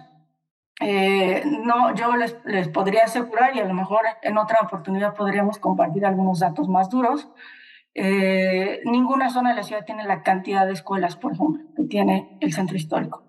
En nivel básico, ya en nivel también, digamos, semiprofesional, todo lo que sería el bachillerato, y luego en nivel profesional inclusive, todo lo que son instituciones educativas, sobre todo de extensión universitaria. Aquí en el centro, bueno, cuando digo aquí es que me siento que estoy en el centro histórico, ¿no? Y disculpen ustedes. Podemos encontrar representación de la UNAM, del Politécnico, de la UAM, ¿no? De la Ibero, de la Universidad de la Ciudad de México. Entonces, la gran oferta académica que existe, pues por supuesto que no tiene comparación en otra zona. Hablaba ya Pamela de los mercados, que son sin duda básicos. Yo creo que haría una precisión, y es que en el caso de los mercados públicos que se ubican dentro de los perímetros A y B del centro histórico, podemos llegar a un número de 22 en realidad. Sin embargo, no todos están pensados para el comercio de barrio. Muchos tienen un alcance metropolitano. Por supuesto, el conjunto de mercados de la Merced, que se ubican en el perímetro B, ya en la alcaldía Venustiano Carranza, pero sí tenemos estos ejemplos muy representativos de mucha tradición de abasto, donde además, pues no solamente van quienes viven cerca o quienes trabajan cerca de estos mercados, sino que tienen además un elemento simbólico que atrae por tradición, ¿no? Por el tipo de producto que venden, por el significado que tienen dentro de la historia de la ciudad, pues atraen a públicos que por años, por décadas fueron, o si no, públicos nuevos que están interesados en ver estos productos. Me refiero, por ejemplo, al mercado de San Juan, me refiero al mercado 2 de abril, un mercado de verdad único en su tipo, el primer mercado público de la ciudad, se ubica en la colonia Guerrero, especializado, digamos, en la venta de alimentos, digamos, en las loncherías, en las fondas, pero en donde lo mismo está un funcionario de la Secretaría de Hacienda y Crédito Público que el organillero, ¿no? Que una vecina de la colonia Guerrero o alguien que va al ballet de Amalia Hernández, en fin, porque lo digo porque está muy cerca, está a 2 calles de ahí. Entonces, tenemos esta mixtura, ¿no? social que permiten estos mercados públicos, pues precisamente porque la mixtura de usos, la mixtura del público que compone el centro histórico, pues es sumamente amplia, ¿no? Entonces, ni hablar del mercado Abelardo Rodríguez con sus magníficos murales, que además pues tiene también toda una importancia cultural. Entonces, tenemos hay una amplia oferta, ¿no? de abasto. Sin embargo, sí hay un digamos, un aspecto del abasto que desde mi punto de vista sí ha quedado desatendido. Y es que estas tiendas, digamos, supermercados de cadena, ¿no? Que son a los que, la verdad, la gran mayoría de la población en la ciudad, desafortunadamente, cada vez más, ¿no? asiste a ellos en lugar del mercado público, que desde mi punto de vista es mucho más rico y es mucho más rico culturalmente, ¿no? Rico en la frescura de los productos. Pues cada vez la tendencia es más ir a los supermercados. Y francamente, pues la histórica, por ejemplo, Comercial Mexicana que estaba en la esquina de Correo Mayor, pues desapareció y ha sido sustituida por la venta de productos importados. Y esta sí es una tendencia general en el centro histórico. Hay algunas bodegas Alberá, en fin, este tipo de supermercados, debo decir marcas porque son las únicas que hay. Quiero también mencionar el tema de los servicios médicos. Efectivamente, es complicado, sin embargo, hay una buena, ¿no? dotación de servicios médicos de clínicas de primer contacto y sobre todo algunos de los primeros hospitales que estuvieron en la ciudad, pues se ubican en las inmediaciones del centro histórico. En fin, con esto quiero decir que los servicios, digamos, en general están cubiertos, en algunos casos inclusive sobrecubiertos para la demanda real que existe. Ni hablar, y tendré que hacer el paréntesis porque ahora pues está muy vinculado al tema del patrimonio, ni hablar de los templos, ¿no? de las instituciones religiosas, donde muchos de las iglesias pues han perdido fieles también, ¿no? Han perdido las comunidades que se gestaban alrededor de estos espacios, precisamente por la pérdida y la transfiguración, digamos, que ha tenido la sociedad y las comunidades en el centro histórico. Quiero señalar que en el tema de vivienda, pues es que la permanencia del uso habitacional es fundamental para que haya habitabilidad en un espacio urbano. Por supuesto, dentro de sí misma la vivienda debe tener condiciones básicas y hacia ahí abundaré un poquito más adelante. Ya lo decía Pamela, ¿no? Esta interacción entre el espacio construido y el espacio público, pero en general, pues tendríamos que pensar en un enfoque mucho más integral de la habitabilidad, pensando en la relación que existe en estos espacios. Y bueno, la pérdida del uso habitacional o la disminución del uso habitacional afecta no solo al centro histórico de la Ciudad de México, a muchas de las áreas centrales todavía de la ciudad. Entonces, bueno, quizás se acentúa más en el centro histórico porque el uso habitacional ha sido desplazado fundamentalmente por el uso comercial y el uso de bodegas, ¿no? A pesar de los grandes esfuerzos normativos y de las administraciones en turno para promover el uso de la vivienda. Sin embargo, lo cierto es que ocupa un número muy importante y una cantidad muy amplia de espacios habitacionales estas funciones. Y creo yo que este es uno de los aspectos que más deterioro ha generado en el espacio público y en los espacios habitables. Y que atenta, por supuesto, directamente a la habitabilidad del sitio. El uso comercial, el uso turístico desmedidos, ambos, me parece que sí generan una sobrecarga, ¿no? Del espacio público, sobrecarga de los edificios inclusive, y entonces estas condiciones que Pamela bien describía, que hay que pasar por un ambiente sano, ¿no? Que tiene que ver con el ruido, con la calidad ambiental, con la vegetación, con la calidad del agua, con la seguridad estructural, pues se ven afectados precisamente por estas actividades que son sumamente intensas. Creo que en ninguna zona de la ciudad serán tan intensivas como en el centro histórico, y ahí es donde hay que buscar pues mayores equilibrios, ¿no? Quisiera hacer mención que desde hace varios años, yo diría algunos lustros ya, que sí hay un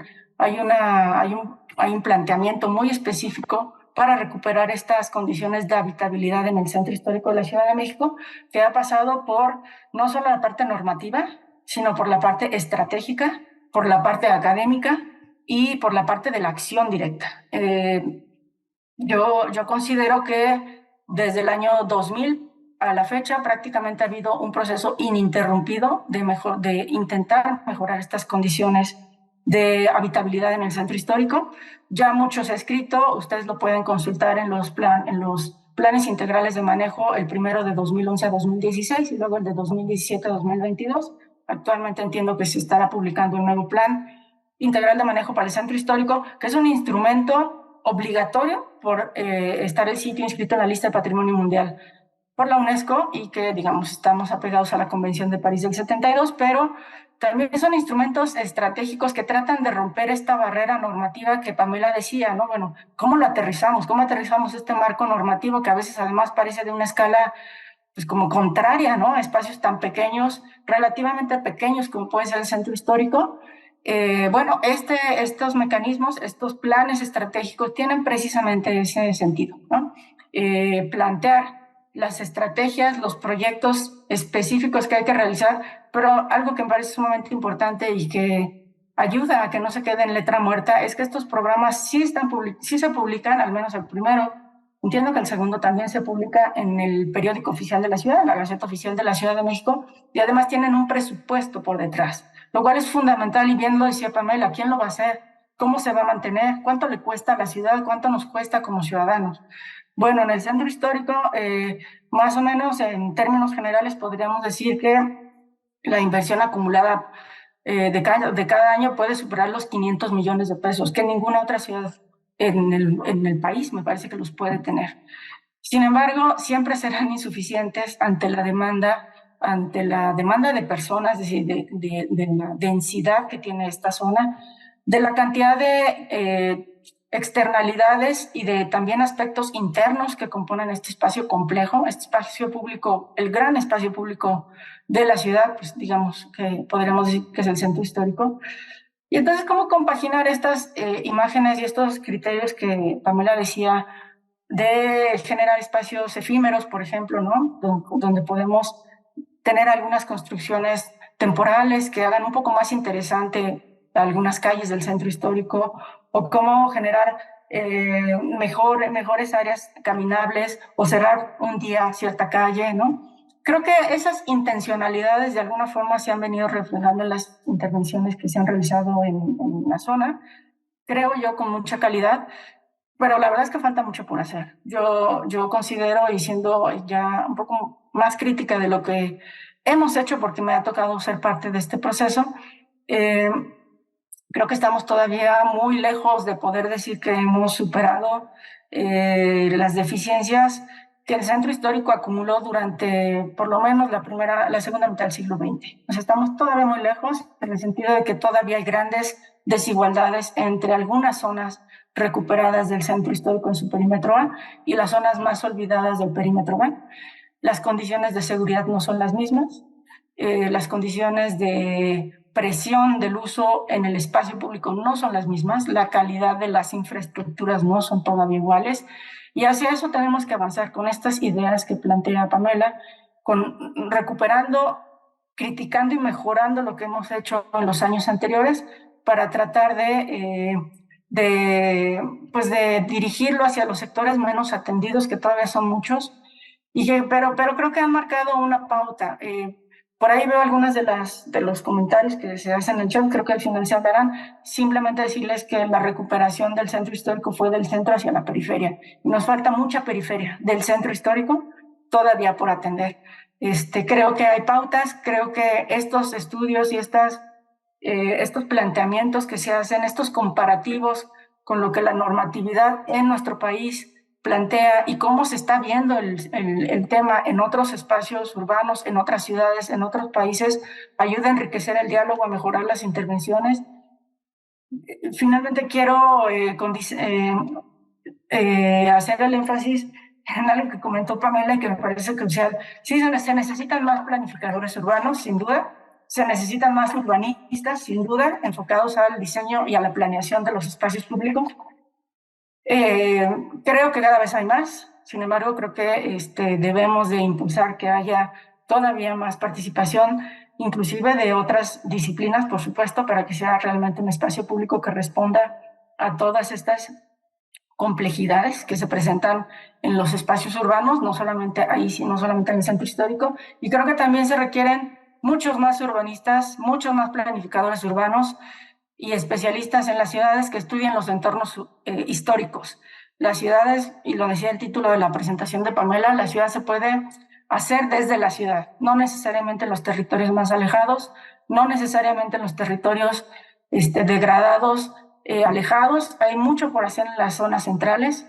El centro histórico es uno de tantos, pero lo mismo ocurre con zonas como la colonia Roma, la colonia San Rafael, La Juárez, ¿no? Santa María la Ribera, en fin, todos estos primeros ensanches de la ciudad, pues lo mismo ocurre en estas áreas centrales. Creo que se ha avanzado en el tema de recuperación de vivienda. Yo ahí, y perdón, voy a cerrar con esto porque voy a generar un gran debate y eso puede dar para un seminario más. No estaría tan de acuerdo en que los habitantes tradicionales del centro histórico están siendo desplazados. Creo que hay un vacío que no hemos podido llenar, más bien, y creo que hay desánimo de estos habitantes que han contra muchas adversidades han decidido permanecer en el centro histórico. Y creo que tenemos que caminar hacia eso. Yo recuerdo que algo así como todavía, yo creo que el 60% del parque inmobiliario edificado debe de estar vacío o subutilizado o aprovechado con usos que no son la vivienda. Entonces, creo que no necesariamente deberíamos de pensar en desplazar, tendríamos que pensar en cómo afianzar a los que están, pero cómo atraer a más habitantes. Y eso pasa, insisto, en toda la ciudad central, ya desde un punto de vista más amplio, yéndonos más allá de las fronteras del perímetro A y el perímetro B. Pues aquí lo dejaría, espero no haberme extendido más y no haber generado por ahí, espero que más bien más interés en el tema y pues felicitar nuevamente a Pamela y agradecer a los compañeros del POC. Muchísimas gracias, urbanista Iris. Bueno, pues daremos paso a algunas preguntas, todavía tenemos algunos minutos. A ver, veo aquí una mano levantada de José Pancorbo.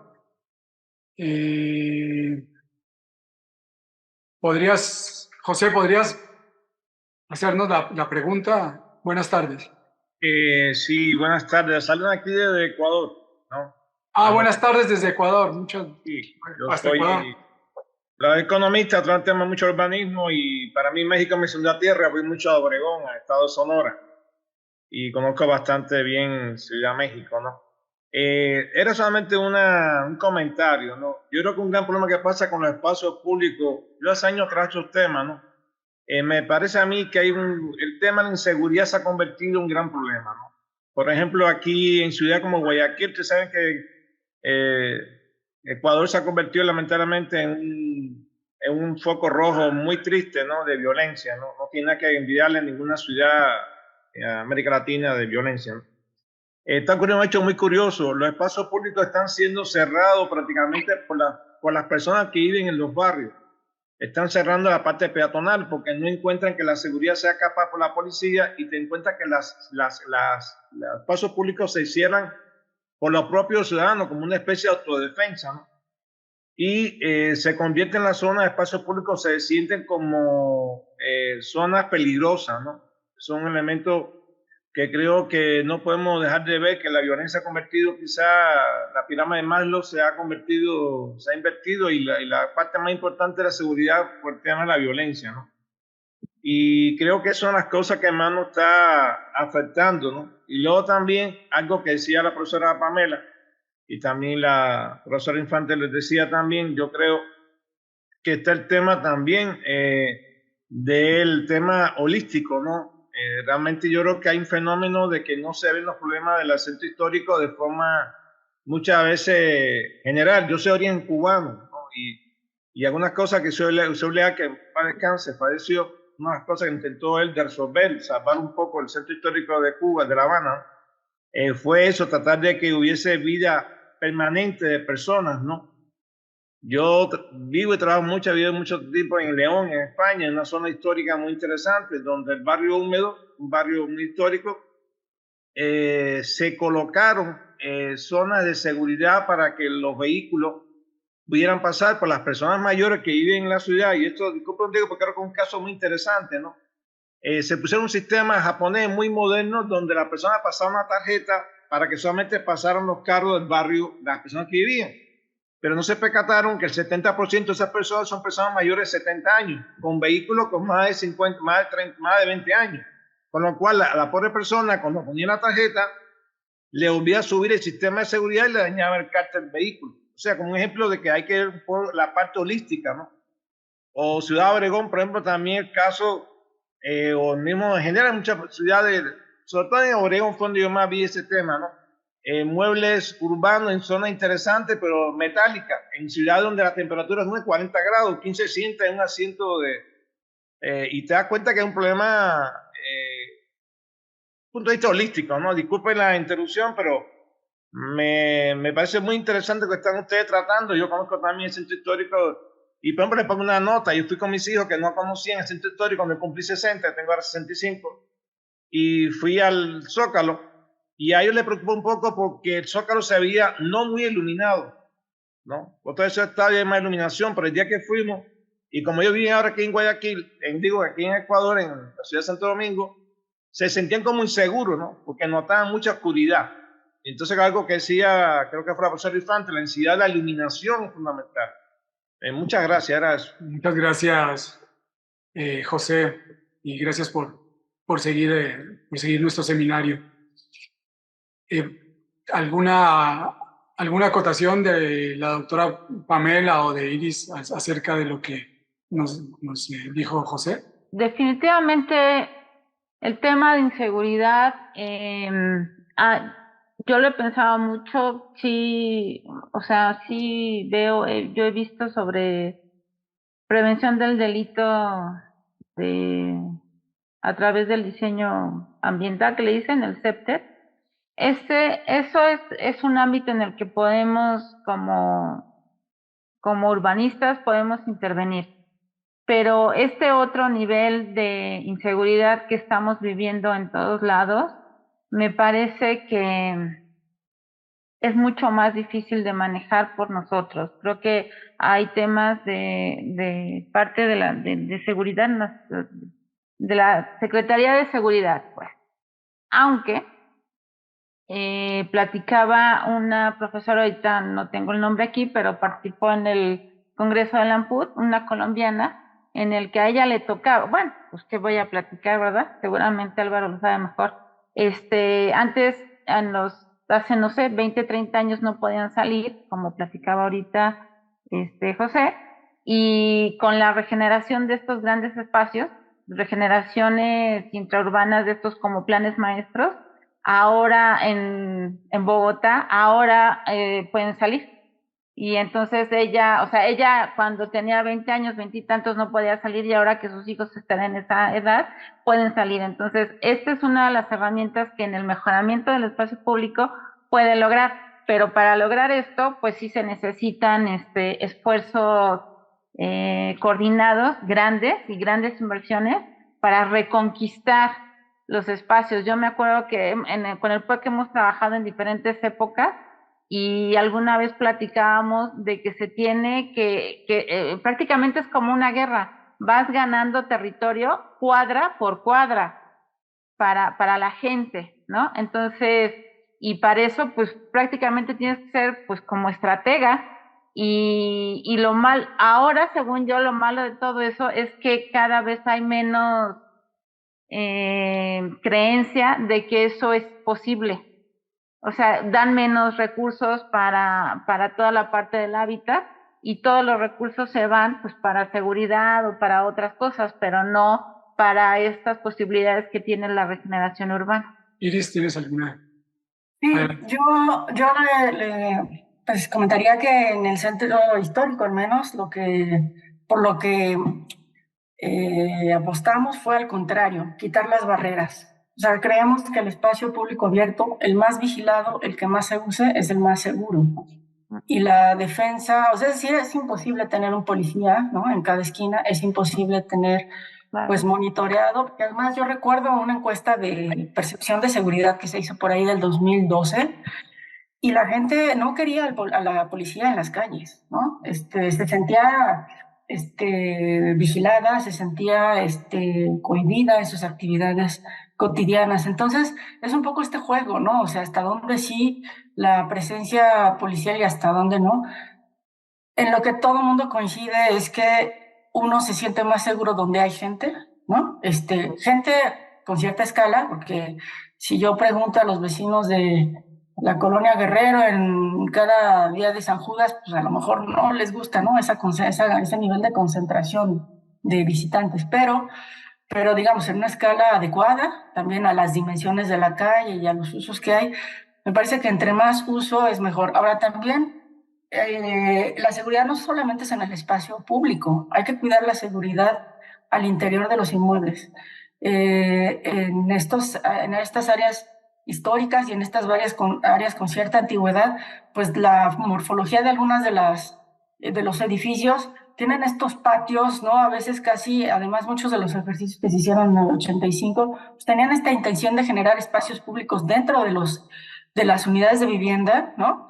Pero se volvieron con el tiempo también tierra de nadie. Entonces ya no solo no querían salir a la calle, no quieren salir al patio de la vecindad, al patio de la unidad habitacional, donde pues a lo mejor ahí mismo encuentran al enemigo, ¿no? Entonces, yo cuando hablaba de este vacío que todavía existe en lo inmobiliario, es que el vacío se llena y se llena no siempre de la mejor forma. Y una de las peores formas en cómo se va llenando en zonas donde hay un interés económico y una actividad económica muy importante, pues es justamente los actos de delincuencia, ¿no? El crimen organizado, la venta de droga, en fin, el tráfico de armas, todo lo que conocemos en nuestros países. Entonces, hay que ocupar los espacios. Hay que ocuparlos con los mejores usos, por supuesto. Ojalá fuera solo el habitacional, pero en estas áreas que tienen una centralidad tan importante, pues tenemos que pensar siempre en los usos mixtos, ¿no? Pero hay que llenarlos con lo que sí queremos que se llenen. Y entonces pensar en la seguridad, en los espacios visibles, insisto, en los espacios abiertos, ocupados, iluminados, sí, y en donde hay actividades, esta actividad además que no solo es el comercio, el monouso, también clausura otras actividades. Solo el comercio clausura la actividad cotidiana y el intercambio y el tejido social, ¿no? Solo el turismo lo clausura lo mismo. Solo la actividad cívica también. Entonces hay que buscar darle diversidad y hacerlo interesante en la medida de lo posible. Me permito hacer un pequeño aporte. En términos del espacio público, en la época, bueno, hace ya un par de décadas, en Bogotá el espacio público estaba tomado bueno, había bastante inseguridad, pero en especial por la guerra esta contra el narcotráfico, una guerra que se habían declarado entre el gobierno y los narcotraficantes. Bueno, para no hacerlo muy largo, entonces hubo una iniciativa de un entonces candidato a la alcaldía de la ciudad, señor Antanas Mockus, de origen lituano, y él decía que la única forma de regresar al espacio público era tomarse el espacio público, era no renunciar al espacio público, porque el espacio público era de la gente. Justo como lo planteaba, creo que era Pamela, algo así como una guerra. Obviamente es una guerra, es un sentido metafórico. Pero lo que sí es que él decía que no vamos a renunciar al espacio público porque es mío, porque es tuyo, porque es de nosotros, porque es el espacio, es la extensión del espacio interior de mi casa. Y así debe funcionar. Entonces, y él, para no extenderme más, él se dedicó a hacer algunas estrategias de recuperación de espacio público por medio de la educación de la población, porque no solo la responsabilidad él es del gobierno, de la administración pública, que sí la tiene, son quienes deben, digamos que, propiciar este tipo de cosas, pero también la comunidad debe ser educada para el uso y la apropiación del espacio público. Les doy 2 ejemplos. Él creó un ejército de mimos. Mimos son estas personas que se pintan la cara, que no hablan y solo se comunican por señas. Bueno, pues estos mimos los ubicó en las esquinas en los cruces, sobre todo en los cruces principales. Y ellos lo que hacían era, sin decir nada, ubicaban a la gente que iba a pasar por el tramo de la banqueta y no por la cebra, por la parte peatonal. Los detenían y los llevaban hasta la cebra. Los hacían esperar a que cambiara el semáforo y los cruzaban por la cebra, como recalcando un poco que para eso existen las cebras, ¿no? Que para cada cosa hay una función y que se debe respetar. O los automóviles que invadían estas cebras, estas zonas peatonales, ellos mismos empezaban a empujar los automóviles como si pudieran hacerlo, hasta que obligaban al conductor a retroceder. Bueno, fue nada más una iniciativa y, bueno, sirvió, creo yo, bastante. Era solo un aporte. Bueno, leo algunos comentarios. Perdón. Hay 2 preguntas. Está Loarri Gabriel. Loarri, ¿quieres formular tu pregunta rápidamente, por favor? Sí, muchas gracias por el espacio para la pregunta. Para la doctora Castro, me llamó mucho la atención el comentario que realizó sobre el estado de las normas, ¿no? Sobre que no hay normas para este tipo de espacios, sobre todo para darles calidad. Entonces, en ese sentido, ¿usted ahí qué recomienda hacer para agilizar estas normas, pero sobre todo para que se implementen, ¿no? Los nuevos urbanistas, los arquitectos, las secretarías, con el fin de que, bueno, se pueda reencauzar nuevo uso del espacio, ¿no? Y sobre todo esta habitabilidad que usted mencionaba, para hacerla efectiva, interna y externa. Y la otra es justamente esta situación del financiamiento, ¿no? Entonces, justo cómo agilizar también estos modos para que el financiamiento fluya de manera adecuada y se pueda aplicar para la recuperación de espacios habitables. Muchas gracias. Bueno, muy buena la ponencia, la verdad. Yo estoy haciendo mi tesis acerca de la habitabilidad, pero en las reubicaciones de asentamientos humanos por zonas de riesgo. Y creo que en esta parte me llamó mucho la atención lo que dice la doctora Pamela es parte de la vivienda, de los conjuntos habitacionales, los espacios públicos, y obviamente he estado viendo mucho esta cuestión en mi investigación cómo los reubicados hacen su habitabilidad hacia las afueras de la misma vivienda e incluso hacia las zonas cercanas. Lo que no pueden conseguir en el fraccionamiento, lo consiguen en los fraccionamientos cercanos o en las poblaciones cercanas. Y es aquí donde entraría la pregunta para la doctora. Si usted ha trabajado algo o ha aportado algo para que se pueda incluir precisamente esta cuestión del espacio público en estas nuevas formas de reubicación de las personas que habitan en zonas de riesgo. Le agradezco. Muchas gracias a ambos. Qué interesantes preguntas. Lori, la respuesta, híjole, yo quisiera darte una respuesta más bonita, pero por lo menos en México me parece, o más positiva, me parece que deberíamos de empezar, bueno, creo que deberíamos de empezar por dos cosas. Una, investigar, creo que es la más importante. Es investigar sobre el espacio público para saber, esta pregunta que ponía yo de qué es y cómo le hacemos, en realidad debemos de saber cuáles son los espacios públicos de nuestras ciudades y como esta Iris lo dijo, en realidad tenemos que marcar diferentes zonas dentro de la ciudad para saber por zonas cómo es el espacio público, porque hay siempre está en las normas siempre es esta generalización ficticia, porque es ficticia, o sea, todos los planes de desarrollo son iguales, todos tienen que tener el mismo índice, tienen que tener los mismos puntos, y dices, oye, pero es que en un lado hay unas cosas y en otro no. O sea, ¿cómo vamos a tratar de la misma manera el centro histórico que Xochimilco? Pues las leyes lo manejan igual.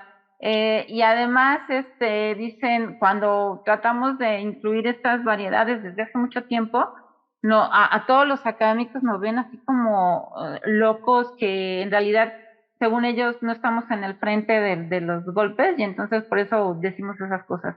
Pero eso no es cierto. O sea, estamos en la misma realidad y tenemos las mismas balazos que todo mundo, pues, ¿no? Pero en fin, entonces me parece que lo primero es investigar, y para investigar sobre esto es muy difícil porque en México la investigación urbana tiene varios limitantes. Desde dentro de la universidad, yo te puedo decir que la principal limitante es que adentro no se cree que el urbanismo se tiene que investigar. Es así de wow. O sea, nos hacemos harakiri solitos. Hay unos que dicen, ay, pero ¿para qué la investigación? Pues para esto, para conocer, ¿verdad? Si no conocemos, tenemos que preguntar. Esa es la primera. Y otra, que me parece que también, porque de todas maneras la federación y demás da pasos, en el urbanismo me parece que hay muchos generalistas. Y me parece que esto de las generalistas es parte de una, pues yo personalmente lo considero como falta de ética. No todos podemos abarcar todo, pero hay muchos urbanistas que le entran a todo lo que les pongan. Y eso no es posible. Y por lo general, además hay en el urbanismo no está este sistema de Star System tanto como en arquitectura, pero hay unos que lo quieren como implementar, entonces los que salen en redes, los que salen en las fotos y demás, son a los que llaman, pero precisamente casi da la casualidad que a los que llaman no son los especialistas en espacio público, sino tienen sus especialidades en suelo, en rentas, no sé, en gestión. Entonces, otra cosa que tendría que ser es pues realmente llamar a los que saben sobre las cosas, no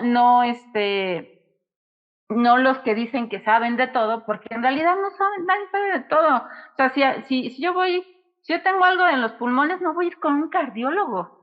O sea, es así, es obviedad, pero en urbanismo todavía no sucede eso. Y entonces parte de estos tropiezos que se dan en las normas, o bueno, sí tropiezos, o estos muchos espacios para mejorar, pues también podríamos mejorar por allí, como una mayor profesionalización del conocimiento, que no se da, y no se da porque también todo este sistema de no por conocimiento, sino por influencias, es que llegas a los puestos y estás en unas cosas y no en otras, es parte de toda esta deficiencia de conocimiento que se da en México, la verdad. O sea, entonces una es esta y la otra es indagar sobre eso. Y sobre el financiamiento, ese es algo como todavía más evolucionado que me parece que no podemos pensar en financiamientos o sea, por ejemplo, para los municipios o para creaciones de nuevos centros urbanos o cosas así, si no hay leyes que te digan que lo tienes que cumplir. Entonces, primero tienen que estar las leyes, como para que hasta el mismo municipio digan, oye, es que yo tengo esta responsabilidad, pero necesito dinero para hacerla. Pero si no está esa responsabilidad y si no está fijado en las normatividades, pues entonces va a decir, no, pues, ¿por qué me estás pidiendo cosas en donde, a ver dónde dice? ¿No? Entonces, por eso también tenemos que dar pasos en ese sentido. Y me parece que son muy urgentes porque, y no solamente el qué hacer, sino quiénes se tienen que responsabilizar, porque luego sabemos que ingenieros químicos, que seguramente son muy buenos, pero los ingenieros químicos haciendo cosas de urbanismo, que es, caray, órale pues, ¿no? Ojalá que en la ingeniería química les den cursos de urbanismo. O sea, yo ruego por ello, ¿no? Entonces, bueno, pues esta falta como de profesionalización en las cosas de urbanismo es un tema. Luego, Fabián, de hecho, yo empecé por los espacios públicos, por los conjuntos habitacionales, y ahí sí le he dado mucho a los conjuntos habitacionales, a pesar de que nunca he vivido en alguno, pero me parecen que son cosas muy importantes porque 1 de cada 4 o 1 de cada 3 mexicanos vive en conjuntos habitacionales. Es un tema como muy sensible y delicado, las personas en zonas de riesgo. Híjoles, y sobre todo para un urbanista, me pones en jaque porque obviamente reconozco los asentamientos irregulares, son una manifestación muy importante, pero sí hay unas zonas en donde no deberían de ponerse porque son muy riesgosas. Entonces, deberíamos de tomar con mayor seriedad eso. Son un gran tema en el urbanismo. Entonces, los espacios públicos en zonas pues, irregulares, lo que habíamos visto, por ejemplo, alguna vez, eso es lo bueno de trabajar en la universidad, es cómo ciertos espacios públicos se podrían volver en realidad como zonas de protección civil, y entonces, o zonas de protección civil podrían tener estas dobles funciones, o sea, tener como más flexibilidad en las zonificaciones para que sirvan para más cosas. Pero sí, por ejemplo, la experiencia que tengo también en el Pedregal de Santo Domingo, en donde fue un asentamiento regular y prácticamente no hay espacios públicos salvo las calles, pues ahí sí, la receta de los urbanistas es, o bueno, no la receta, el fin es el bien de los más sobre la carga de algunos. O sea, siempre tenemos que pensar en nuestras acciones en cuánto vamos a beneficiar a los más. Y siempre va a haber algunos que salgan perdiendo. O sea, que debería, por ejemplo, un programa en Barcelona que se hizo de esponjamiento, sería quitar unas viviendas para poner espacios públicos. Pero ese tipo de programas los veo cada vez más lejanos, porque el manejo de la política no permite ahorita eso. O sea, todo lo que vaya en contra de cualquiera está cancelado. Entonces es muy difícil hacer esas cosas ahorita, en este México que tenemos. Es lo único que puedo decir. Muchas gracias, doctora. Bueno, pues nos queda una pregunta y muy poco tiempo. Entonces, si puedes formular tu pregunta muy sintética a Luis Alberto Armijo, por favor hacerla y ya para cerrar. Ok, muchas gracias, les agradezco el tiempo. Pues una pregunta muy sencilla, ¿cómo trabajar de manera más integrada, cómo preservar de manera más integrada al centro histórico?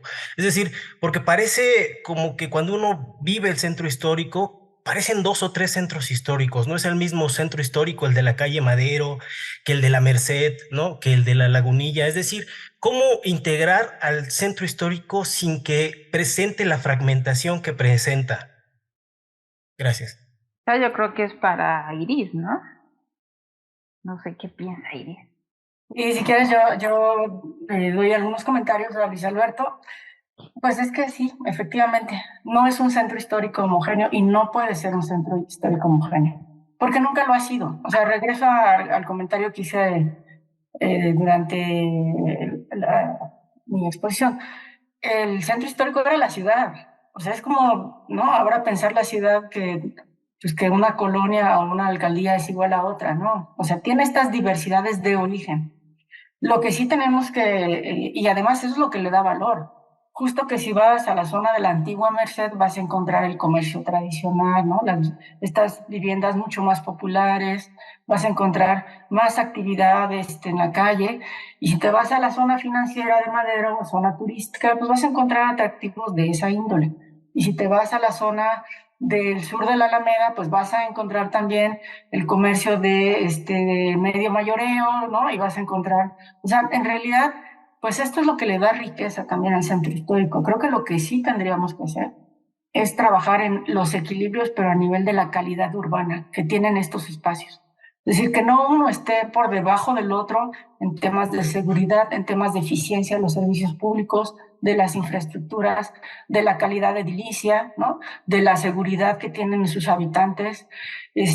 Hacia ahí tenemos que tratar de caminar y bueno, pues estas estrategias que al menos desde las áreas que tienen la gestión directa del centro histórico, que son particularmente la autoridad del centro histórico, el fideicomiso del centro histórico, y otras áreas que coadyuvan en ordenar este territorio muy concreto, pues ese es un poco el enfoque que se ha tratado de dar. Yo decía que falta recuperar muchísimo. O sea, por supuesto que ahorita la calidad urbana que puede tener la calle de, no sé, 5 de mayo, 16 de septiembre, no tiene nada que ver con la calle de Lucas Alamán, ¿no? Y todavía es centro histórico. Estamos hablando de perímetro A y perímetro B, ¿no? Y una zona súper alejada. Entonces, eso lo tenemos que pues seguir, ¿no? Seguir haciéndolo. Esa tiene que ser la línea.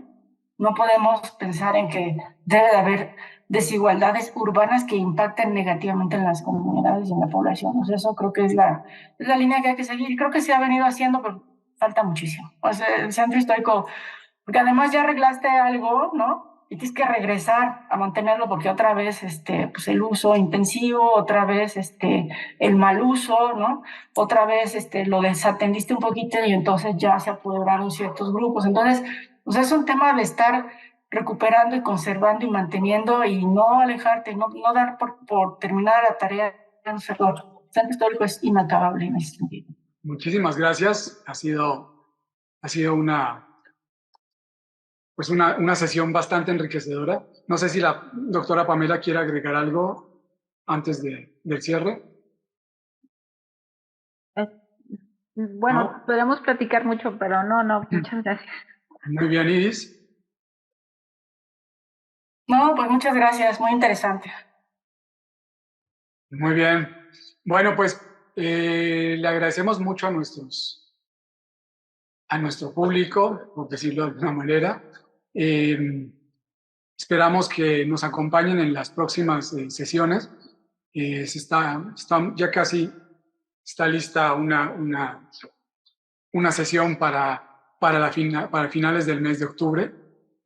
Todavía no les puedo decir porque no está completamente consolidada. Pero bueno, en nuestras redes sociales tendrá toda la difusión para que ustedes puedan acompañarnos.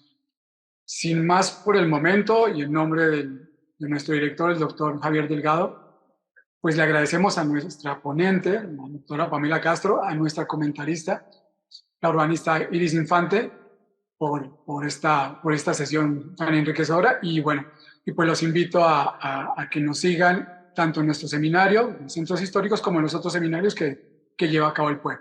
Muy buenas tardes.